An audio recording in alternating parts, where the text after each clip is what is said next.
Hello, everyone. Welcome to our webinar. We'll give folks a minute or two to join, but thank you for being with us today.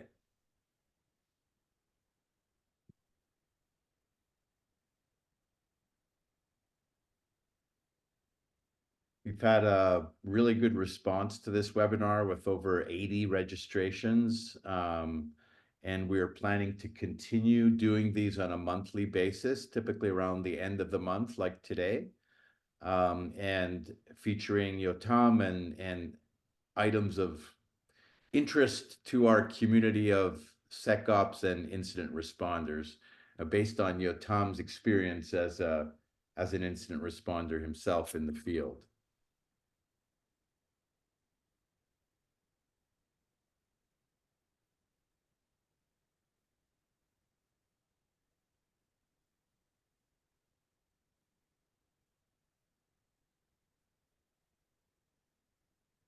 Yotam, why don't you say a few words about your background while we're waiting? We're up to like 16 people. We'll give people a few more minutes. Go ahead. Sure. So hi everybody. For those of you who don't know me, I'm Yotam. I'm Director of Cloud Incident Response at GEM.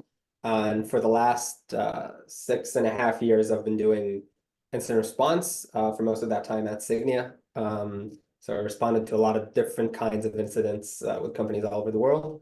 And before that, I was in the Israeli military doing other cyber-related jobs. Thanks. Okay, why don't we get started since we only have a half hour and we're going to leave some time for Q&A at the end. Go ahead, Yotam. Great. Thanks, Phil. So I'm going to jump straight in.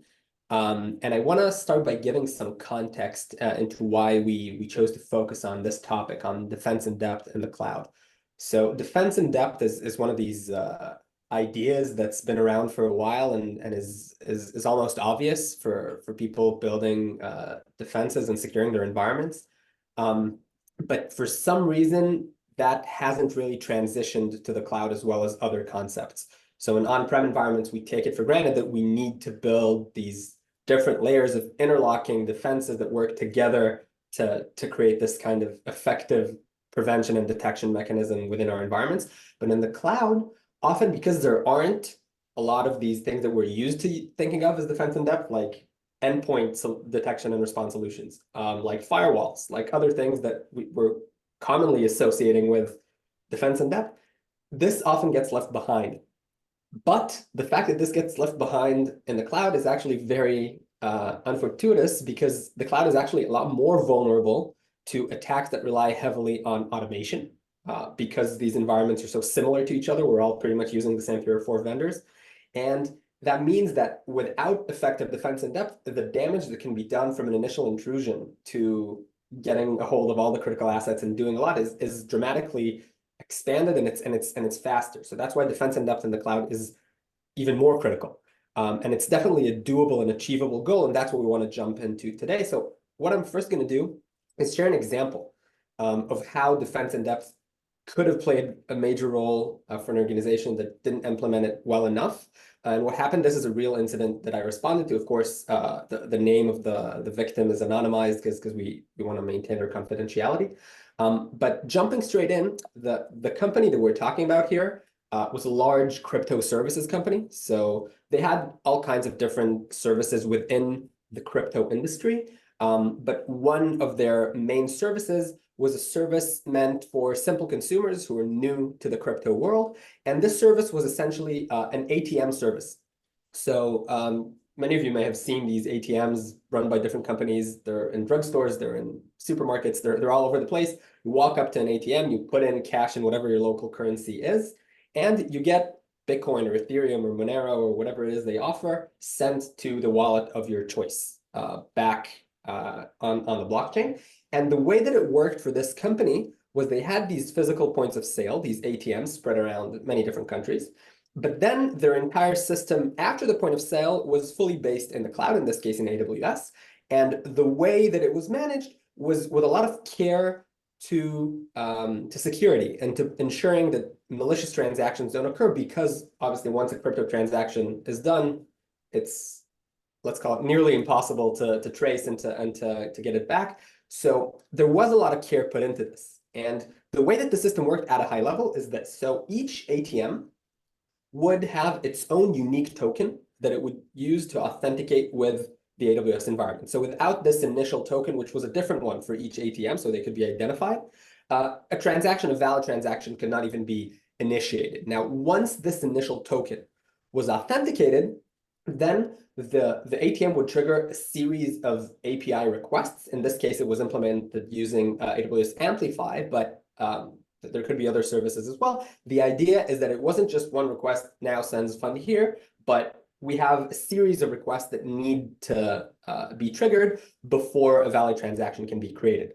Once these requests are triggered, there's also a know your customer process that happened behind the scenes. So each valid transaction would have to be authorized by a specific server dedicated to this know your customer. This means there are transaction amount limits on customers. This means that they have specific wallets or specific currencies they're allowed to use, not just anything, when they create their account. So again, more validation to prevent potential abuse.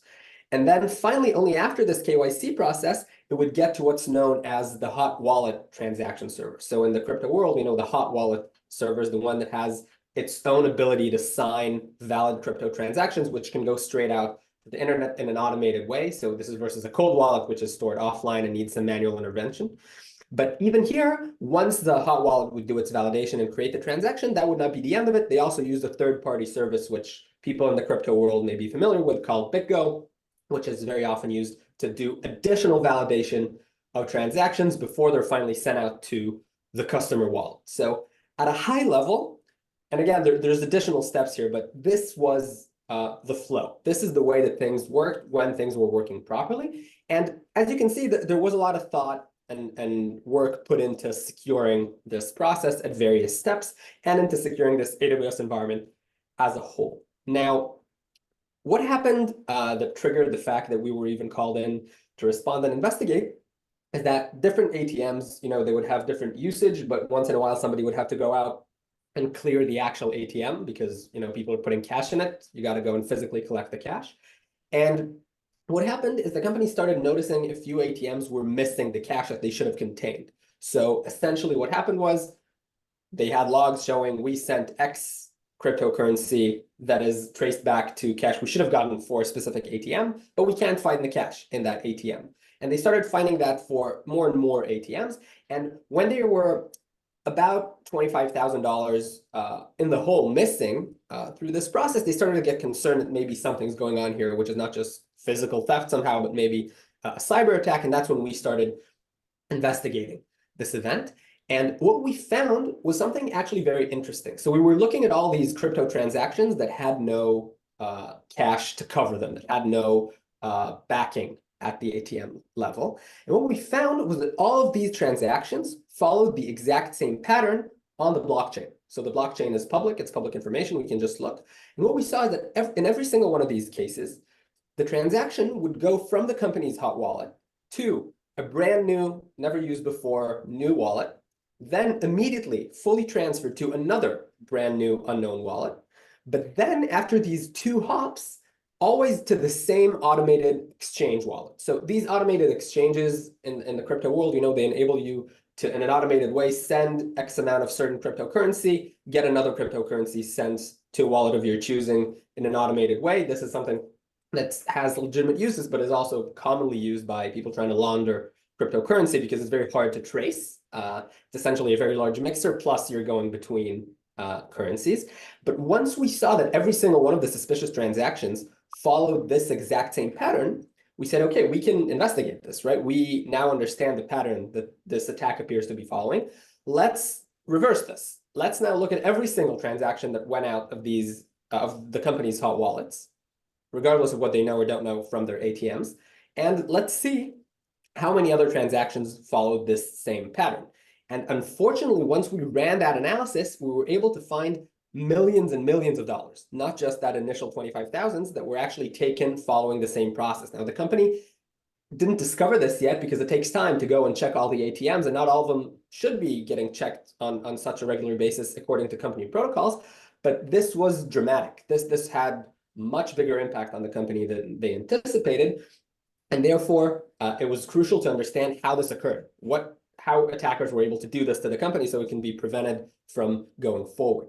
And when we started looking into the logs, diving deep into every step of what I showed you before of the way that this crypto system was managed, what we saw was something quite interesting. So unfortunately, attackers were able to generate their own tokens instead of the ones that were allocated to each ATMs. This was done through a specific web vulnerability in a separate part of the company's website, but it enabled attackers using some client-side cleverness to get their own tokens. So they were able to essentially impersonate certain ATMs. Now, once they were able to do this, attackers followed, I mentioned before, there were a bunch of API calls, and they followed something similar but not identical to the API calls which were required to create a legitimate transaction. So if we follow along, comparing a legitimate API call flow and the attacker's API call flow, what we can see is that while the legitimate ones started from an ATM and the attackers started from the attacker's machines, obviously,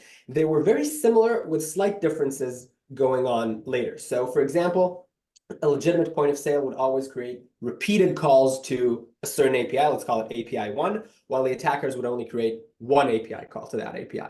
Then the legitimate calls would have multiple interactions with user APIs, which ask the user a bunch of things. The attacker would only have one. The legitimate calls would use both post and options calls to API number 2, while the attackers only used post calls.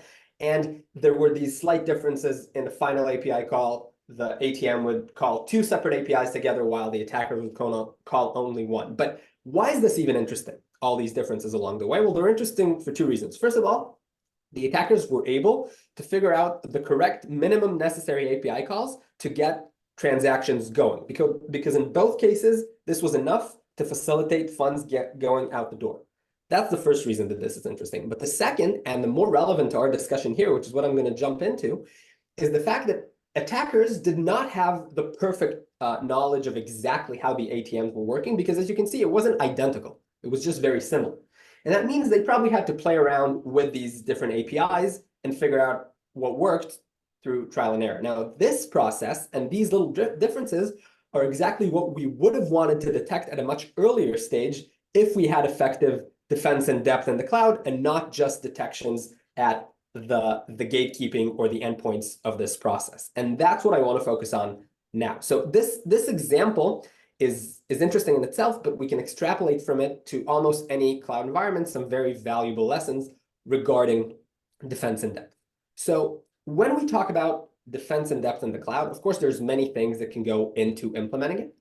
But I think that there are 3 areas which are really core to successfully implementing defense in depth in the cloud. Now, the first sounds obvious, but I'm going to explain a little bit more, is access management and specifically implementing dual control. So access management in the cloud, as we all know, identity is king, right? It's possible that you get one credential, a root credential, and you're done. You can do whatever you want in a cloud environment. And that is, of course, a major thing to defend when we're protecting cloud environments. But it doesn't necessarily have to be very different from the way we would protect access management in an on-prem environment. So if we have a very layered role-based access model within our cloud environments, and we completely avoid the usage of root accounts, which, by the way, is almost always possible. You can use root accounts to create initial administrative accounts, then put the root account in a safe somewhere, never have to actually touch it, because it's very problematic to have an account that can override any other defenses that you have in place. That goes a long way in creating these layers of defense in depth, because even if there's powerful accounts, most users won't be accessible to them unless they're in a very specific role, which we may have additional access requirements too, which brings me to this specific issue of dual control. So dual control is, a commonly used principle, especially in the financial world, that some operations are just so sensitive that no single account or person or machine should be able to trigger them alone. So we can decide, for example, that deleting certain resources or accessing certain data, things that aren't happening all the time but are potentially very valuable, should not be doable without this dual control. And we can implement that by requiring 2 different people, each with their own multi-factor authentication, etc. To approve an operation, we could require that just with 2 different systems, even automated systems. That's doable as well, as long as they're not connected in a way which would allow an attacker to trigger an operation on both. And implementing this dual control, we've seen this with many, many clients, goes a really long way in preventing attackers from moving from initial intrusion to doing the worst of the damage quickly. So that's number one. That's a key element of creating effective depth to defenses in the cloud. Number two is probably the most obvious and yet unfortunately not that commonly implemented, is to have layered multi-factor authentication enforcement rather than just a gatekeeping one. So having multi-factor authentication for initial logins is great, but it's not enough. As we all know, attackers use things like MFA fatigue and man-in-the-middle attacks to get around this sort of defense. However, if we have layered multi-factor authentication, meaning you need to do your multi-factor to get in, but then for certain sensitive operations or for certain assumption of more privileged roles, you have to re-authenticate. Everything goes again, the password, the multi-factor authentication, the one-time token, everything goes again. It's not like that's going to prevent all attacks. Of course, if an attacker is successfully stealing a session again and again, they could get around this as well. But it dramatically reduces the ability of things like MFA fatigue to enable attackers to win in these cases. And importantly, it creates a lot more time for us to detect what's going on in the cloud environment. So this is a very valuable tool in creating depth in defenses in the cloud. Now, third, and this is something I'm going to focus more on, is to have detection and response in depth in the cloud. And this is something that often gets overlooked because cloud environments often have these centralized logging like CloudTrail and AWS. There is a tendency to leave behind additional visibility controls and logging and the ability to respond across the board. But as we saw in this example, the organization had pretty good alerting and logging when it came to access to specific parts of their AWS environment. For example, the control plane following CloudTrail. However, they were lacking other kinds of controls. So when we're talking about detection and response in depth, that means combining data and information from all relevant parts of a cloud environment. These four are just the most commonly used for these kinds of detections, but of course there could be others, including application-specific data, which we should be able to aggregate in a single place. It's very important to be able to correlate these different pieces of data, and then use those aggregations to locate potential anomalies early on so that we can detect attacks even if there's nothing anomalous enough to trigger something is suspicious only on the identity side or the data side or the network side. Because if we look at the attack that we just saw, for example, the cryptocurrency exchange, if they would have had analyses comparing everything, application data, but also the compute operations from different resources with the network operations, which were different, right? Different API calls cause different network operations, and comparing that to what they should be seeing on the identity side and definitely the access to the data, then we would have been able to detect and hopefully prevent the attack at a much earlier stage. And this also immediately feeds into how we approach response in the cloud. So it's not enough to just say, you know, our plan is if something goes wrong, we will disable these credentials or we will pause or shut down these machines. That's a good start. But again, here we would like to have a full in-depth operation and hopefully automate a lot of this. So if something goes wrong in a certain area of the environment, we know we're able to contain it across all of these different elements. We have a solution for identity access. We have a solution for our compute resources. We have a solution for quickly locking down the network resources and the data access permissions. So we're doing things across the board in an automated way, in a quick way. We're prepared to respond to this because otherwise we lose out on the speed, and attackers are using automations here. So that could be enough to lose the whole battle here. So these are the core elements that we focus on in detection and response in depth and generally in defense in depth in the cloud. And that's what led us to, I'm sure some of you already know, the GEM CDR. The idea behind building GEM was we wanted a place where we could follow along and do all of these things in a centralized way, the way we would have wanted it while performing incident response. So when we built it, it's designed across 4 key pillars that support this idea. So first and very importantly is to be able to prepare for an attack. And that means that we have the visibility to know exactly what information we are and are not collecting. It's not just about knowing which misconfigurations we may or may not have. That's important, of course. But on top of that, we need to be able to know what is our current state of visibility, what kind of logs, what kind of artifacts, what kind of forensics we need to be able to collect from across the environment to both be efficient as far as resources, but be prepared to detect things in an attack, which leads directly into the ability to detect. So in correlating and aggregating all this data together, what we're able to do is build these heuristic behavioral analyses, which cross-reference information from across the cloud environment to quickly identify the truly anomalous behaviors and alert on them so that the response operations or investigative operations can begin. Now, that's where we want to be able to respond, and that's why it's important for us to have a single place within where we just got our alert. We're able to see a full timeline of events that occurred within this cloud environment. We're able to see exactly how it correlates to forensic data collected from hosts, to cloud native data, to specific application data that we're collecting, so that when we perform our response operations, we're effective. And finally, we're able to actually uncover the full scope of the attack, whether it's a false positive or something that's actually going on, in a quick way, leveraging these kinds of containment automations as well, so that we can effectively prevent the worst of the damage.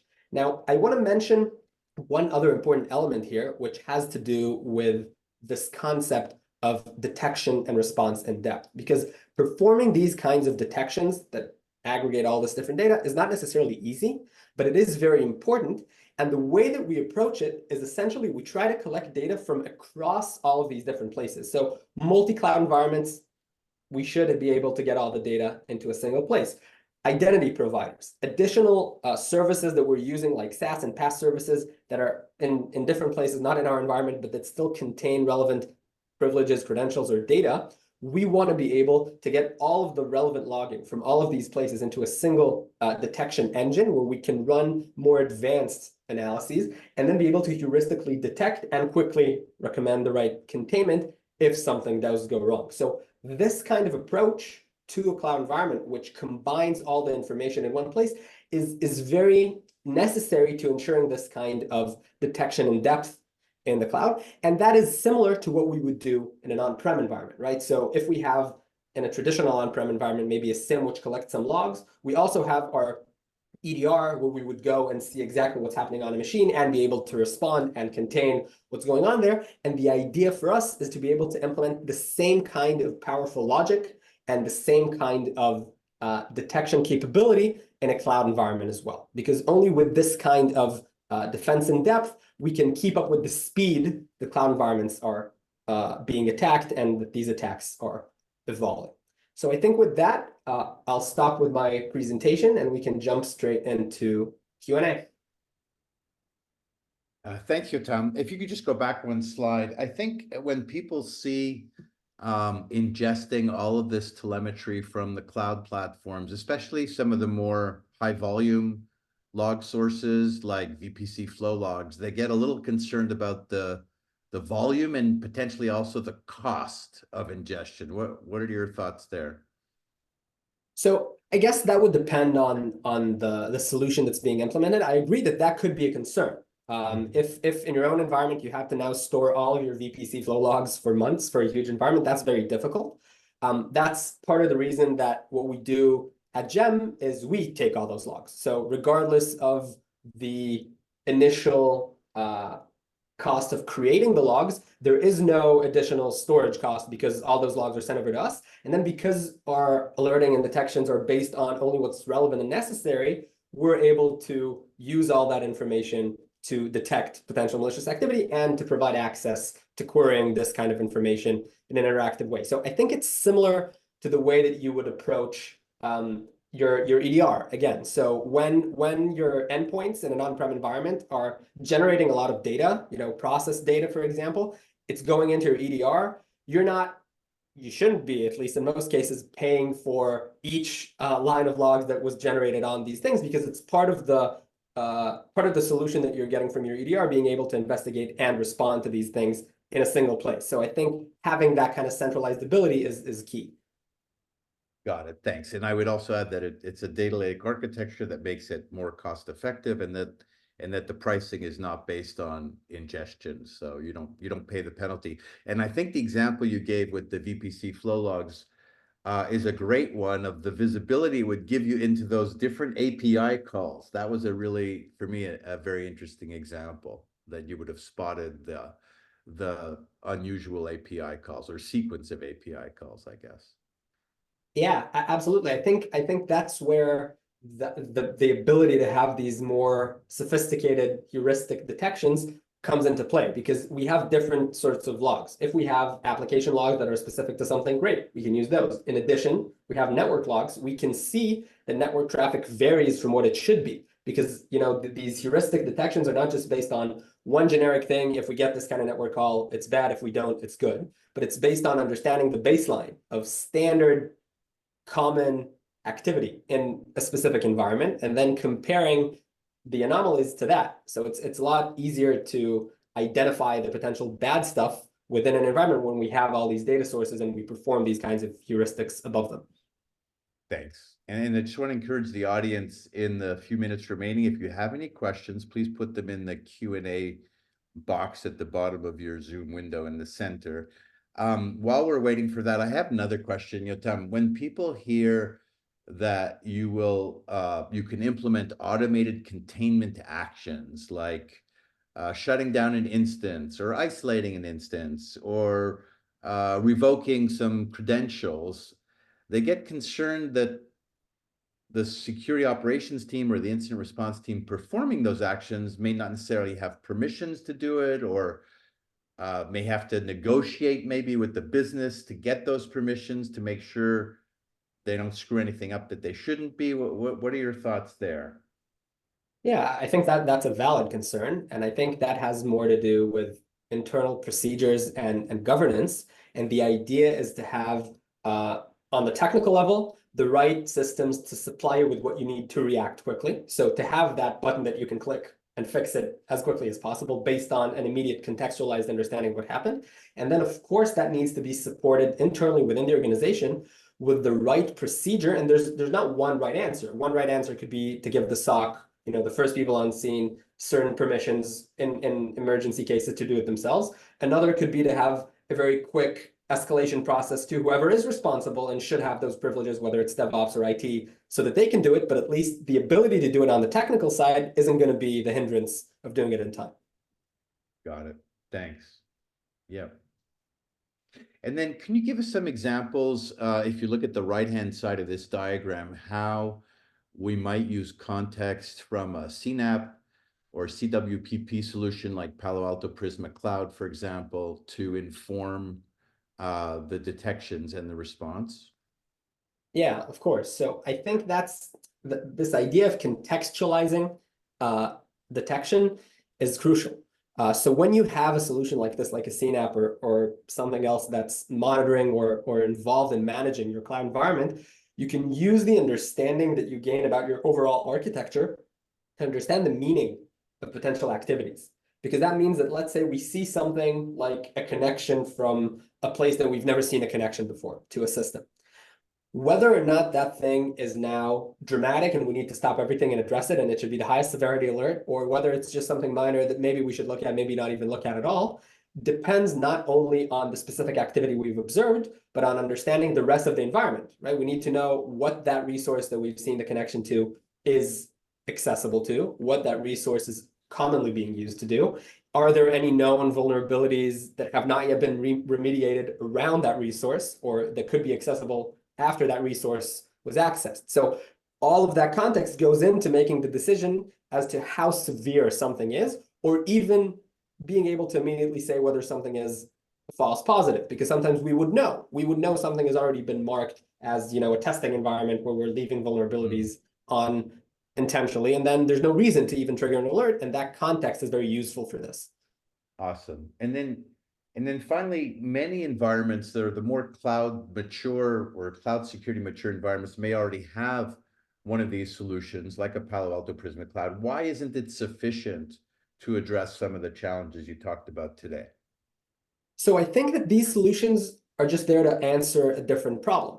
I think that they're there to make sure that the environment as a whole identifies gaps in its posture management and potential misconfigurations or vulnerabilities, and that's a very important step.